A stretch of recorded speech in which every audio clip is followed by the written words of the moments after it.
over the years, people would say, gosh, this is such hard work. You guys sweat blood to get these patients through. But it's worth every single gram of effort that we put in sometimes. And what's, for example, I'll give you a story. Every single patient that I operate on, I think is amazing. And they, as I said, they have their own story to tell. But what is amazing, that is looming in my horizon, is that on the 22nd of November 1982, which obviously was a long time ago, a young lady came in and had a heart transplant by Sir Terence English. She was 28 at the time. And in those days, that was only 3 years after the first successful heart transplant in the UK. So she was in the very early phase of the program. And in those days, no one would have sort of dreamt that you could do this and people could survive for 10 years. In those days, you're lucky to survive 3 or 4 years after heart transplant. So that was 1982, very early. But she did well, and she carried on living until 2003, 2004. So her heart then started to fail. So this was 23 years after her original heart transplant. Her heart was failing. And in most cases, we would say, okay, your heart is failing, you're getting a bit old, other things are happening, like your kidneys are not working well, you have diabetes and other things. So usually most people will say, okay, you've had a pretty good innings after your heart transplant, 23 years, that's already beaten the odds. They would then be left to palliative care. But this lady was still very fit and well otherwise. So even though it was 20 odd years after her heart transplant, she was still very fit and well. And so rather unusually, we accepted her for a retransplant. And she was very lucky. We found a donor heart for her. And I did a second heart transplant on her in 2005. And it was a very difficult operation. A repeat heart transplant is very tricky. But we did all right, and she recovered. And actually, she recovered very well and went back to a very normal, active life. And that was 2005. And fast forward to today, she remains alive and well. And so, 22nd of November, which is 2 weeks away, will be the 40th anniversary since her original heart transplant when she was 28. So she's now 68. We've more than doubled her lifespan. She's now had 40 years of life that she wouldn't have had. And so this is a huge milestone for us, and of course for her and her family. And what's incredible and amazing is that the first thing she said to us recently was that I'd love to meet my surgeons again. And I contacted Sir Terence English, who is now 90 years old. And I spoke to him and I said, do you remember Sandra Law? And he said, yes, I do. And I said, you did her heart transplant back in 1982. And she's going to have her 40th anniversary. She said she would love to see you. He said, I'm going to come and see her. And so I'm arranging to have this fantastic reunion to celebrate the 40th anniversary of her transplant in 2 weeks' time. And this is going to be a record. And so she's exceptionally lucky. As I said, I feel really privileged to be part of her journey and played a part in it. Because to think that, I had my hand in this whole process so that she can now come back and say hello to Sir Terence English. It's very, very touching and very heartwarming. And as I said, these are the rewards that we get. That I think it's hard for people to imagine what it means to us, and that's when all the hard work pays off, because the sleepless nights, the missing important family events, and all those things, suddenly the arguments, the fights at home, why weren't you home? Why do you have to be in hospital all the time? All of those things just vanish. You just look at it and say, it's been worth it. These are really, really tough decisions, because I think unless you are put in that position, we talk to patients, we're very direct with them, because it is life or death. It is weighing it up and say, okay, if we don't do something, you are alive today, you're alive tomorrow, but chances are you won't be alive in a year or 2 years' time. So we have to take this plunge sometime. And it is an enormous leap of faith to be told that you may not come through this alive. It may, take you through this journey of waiting and bring you in for heart transplant, but you may not actually leave hospital alive. This may be the last time you're leaving your home and your family, and you're saying goodbye to everything. And so it is an enormous decision, and it's really tough. And sometimes, yes, people are scared, but at the end of the day, they do have to put their trust in someone, and whether it's nowadays, it's a bit easier because people can do their own research. People can say, often my patients would say, oh yes, we looked you up on the internet, we know who you are, we know what you do. But in those days, you just have to take people's word for it, isn't it? And it's a blind trust, and it's not like you can be analytical and say, yes, I've compared everything, and yes, you are the best, and we trust you. It's not that. You just have to take people's word for it. His doctor referred him to his local hospital, his local hospital referred him to us, and then I just happen to be working here. I happen to be on duty on the night when the heart comes up, and he has to come in and just quietly accept that this is my fate, this is going to happen, and this chap that I don't know from Adam is going to rip me apart. There are lots of things that we are working on with heart transplantation. If we look at for example, how long do people survive on average after heart transplant? And we look at people who had heart transplants in the 80s, compared to the ones who've had it in the 90s, and compared to the ones who had it in the noughties, and then in the last 10 years. And you can draw what's called survival curves. What percentage are alive at 1 year, 2 year, 3 year, 4 year. It's not going to be 100% all the way through. As I said, we lose 5% at the beginning, and every year we lose a few more. So that percentage drops as time goes on. But if we look at each of the survival curves for each decade, that survival curve has gone up, gone up, and gone up. So for each decade that people have their heart transplant, their survival has been increasing. So originally, 50% of people may be alive after 10 years. And then the next decade, 50% of people are alive after 12 years. And then fast forward to now, what we are expecting to see is that 50% of people will be alive after 15 years. So that's a gain in survival, and that's through a lot of changes, incremental improvements in how we do the operation, how we treat what immunosuppressive drugs we use, how we treat rejection, how we treat infections, and so on.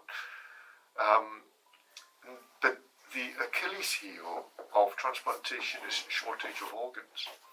And this is why people have to wait a long time. And this is where, as I said, sometimes people deteriorate and die before they get a donor heart. So a very big drive that we have had is to try and increase the number of donor hearts available for transplant. And this is working hand in hand with the UK transplant authorities. And there are multi-pronged approach to try and increase the number of organs available for transplant. The donor consent rate has historically been low in this country. We found that when people die, you approach the next of kin and ask them, would you agree to organ donation? Surveys were done, and when we look at it, statistically, up to 40% of families say no. And it's understandable because they're in grief, they're in shock, and they just don't want to do something that they're going to regret. And for most lay people who've not really thought about it, they think this is very intrusive, and their poor husband, wife, son, daughter has already died, and you want to go and rip out their organs. So for most general public who hasn't really thought through the logic and rationale and so on, when they're in grief and shock, they just say, just leave us alone, thank you, no thank you. And so organ donation consent rate was quite low. So public education is really important, and it's something that everyone should be thinking about and talking about it with their family. No one likes talking about death, but this is the only way we're going to change attitude, is that when people see the benefit of organ transplantation, and it could happen to anybody, obviously you have first-hand experience of it, but 99% of the population don't have that experience, and they don't even think about it. But it's to educate them, to make them realize that actually once we die, and what do we want to leave behind on this earth? Of course people want to leave good memories, leave their reputation intact. Sometimes people want to leave their legacy, donate whatever, and so on.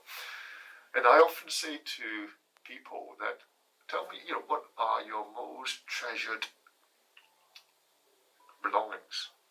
And some people might say, well, it's this gold watch that my grandfather gave to me, or this Picasso on my wall, or this vintage Ferrari in my garage.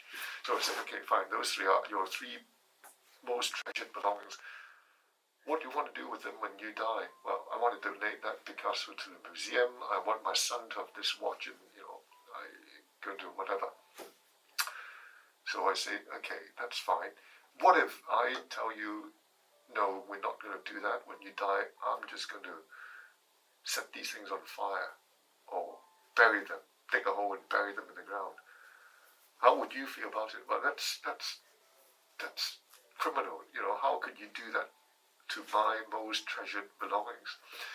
Well, what is more valuable and treasured than your vital organs, your heart, your lungs, your kidneys, that's kept you alive and well and allow you to enjoy your life? And potentially these things could allow many other people who would otherwise die to have a new lease of life and enjoy their life. Don't you think these are more valuable than your Rolex and your Picasso and Ferrari? No. But then you are saying you don't care about those things. Well, just let them cremate or bury them and let them rot. So where's the logic of that? You want someone to have your Ferrari and gold watch and so on because they're going to do some good. It's going to give people some pleasure and memory and so on. Imagine, your organs going to people, not only to give them pleasure, but to give them life. You're going to be remembered forever by these people and their circle of friends and family forever. That legacy is going to be many-fold magnitude compared to you leaving your gold watch and so on, isn't it?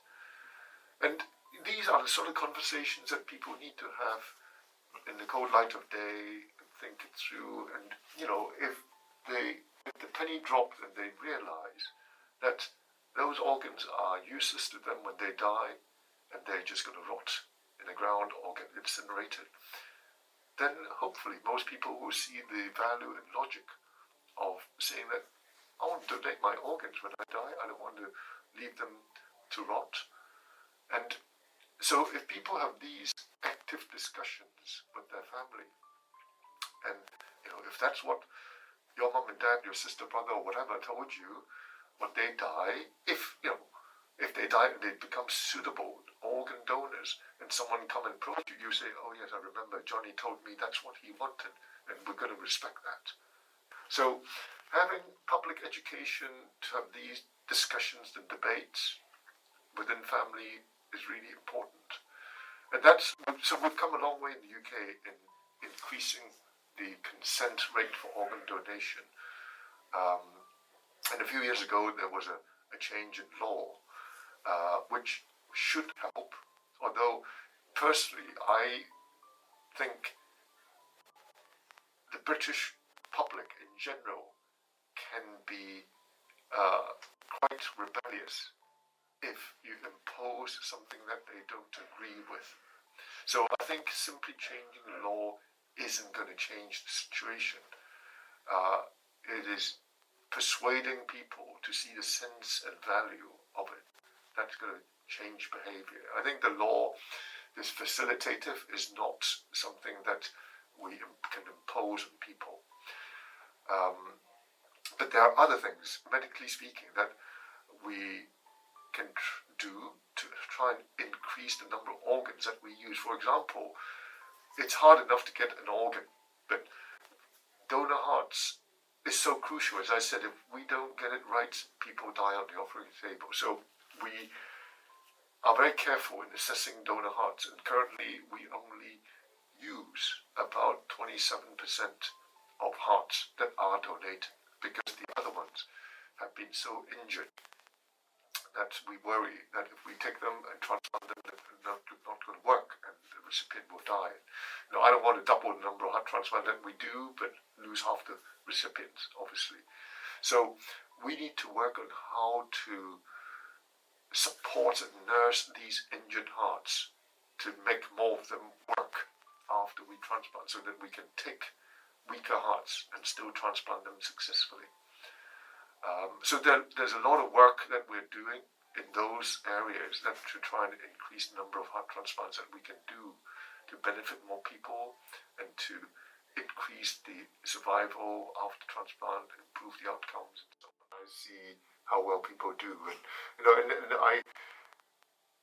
it's odd that sometimes my patients will say, oh, I haven't seen you for ages, and I usually tell them that actually that's a good thing, because I don't want you to be seeing me all the time, and usually I see people who run into problems a lot, and the people that, the patients who are so etched in my brain are the ones that I am agonizing what to do next, and because they run into lots of problems and it's been really challenging and tricky to get them through. Those are the ones that I see a lot of, and I as I said, etched in my memory.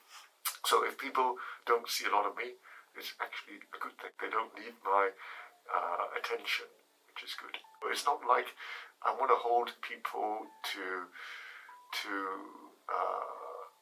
sort of. I'm only one cog in a very big wheel, and I don't see myself as any more special than any other cog in that wheel. Is part of the team. And okay, it's a very defined event, and of course without that nothing else can happen. But then for your dad, who's done well for the last 17 years, clearly the whole team has been closely involved in fine-tuning his medications, doing his biopsies and checking on everything to keep a close eye. And I can't do a one-man show and do everything. And I do what I'm best doing, which is that bit which is challenging. Triaging and accepting and deciding on which organ to use and doing the operation, that is challenging. But then, once that's done, that's done. Thank you for meeting me. It's a pleasure. It's great to meet you. It's amazing to meet you. Yeah. Pass on my best wishes to Thank Dad. you. Yeah, I definitely will. Yeah.